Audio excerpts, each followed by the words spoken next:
Bonjour et bienvenue sur cette nouvelle vidéo de présentation de Rhéonic où nous allons voir comment réaliser un toit plat en 3D. Donc, sur ma partie planification ici, je viens de démarrer mon projet. On active évidemment la planification 3D à cet endroit à gauche et je viens visualiser mon projet sur la 3D. Donc, on arrive sur cette carte. Comme d'habitude, on vient sélectionner son opérateur satellitaire pour travailler sur la meilleure visuelle possible et je viens zoomer sur mon toit et ici avec la fonction dessiner un toit, je viens faire les contours de celui-ci pour voilà, s'en rapprocher le plus possible de ses contours. Donc première vue, voilà un toit qui est matérialisé et on voit qu'on a plusieurs sélections de types de toit. Donc ici je viens de sélectionner mon toit plat pour avoir du coup voilà, cette vision du toit. Ensuite, évidemment, je peux paramétrer les réglages autour sur ma barre de droite ici, donc la hauteur de mon bâtiment, voilà, par exemple. On peut également gérer les marges par rapport aux bordures. Et également, hop, vous voyez que le surplomb de toit est présent ici, qu'on peut le régler via cette fonction. Et enfin, si vous avez une légère inclinaison sur votre toit plat, vous pouvez très clairement la définir en sélectionnant le côté que vous voulez incliner. Et vous voyez que du coup, voilà, sur mon toit plat, je vais me retrouver avec une très légère inclinaison, comme c'est potentiellement le cas ici.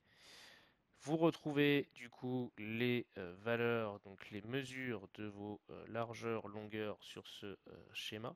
Vous retrouvez également en cliquant sur le pan de toit la surface en mètres carrés utilisable ici.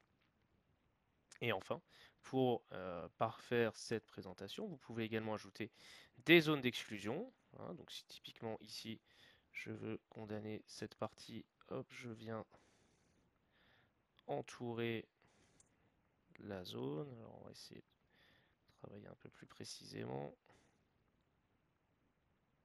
Toujours pas.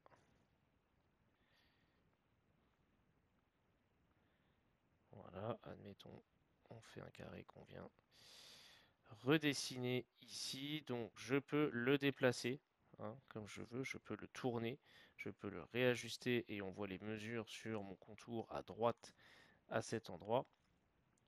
Et je viens l'ajuster au plus juste sur la zone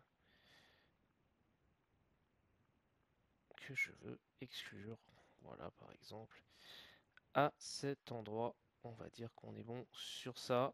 Et également, on voit la présence d'un élément tel qu'une cheminée. Donc on peut dessiner cet élément également. Je viens faire le contour point par point de l'élément. Pareil, les mesures sur ma droite via ce dessin. La prévisualisation sur la 3D. On peut toujours, via ma barre latérale de droite, modifier la hauteur de cet élément et constater du coup le résultat. De la même manière, je peux toujours bouger cet élément, l'ajuster, le tourner, et voilà, vous avez réalisé du coup votre modélisation du toit plat pour votre projet. Voilà, merci d'avoir suivi cette vidéo et à bientôt sur Réonic.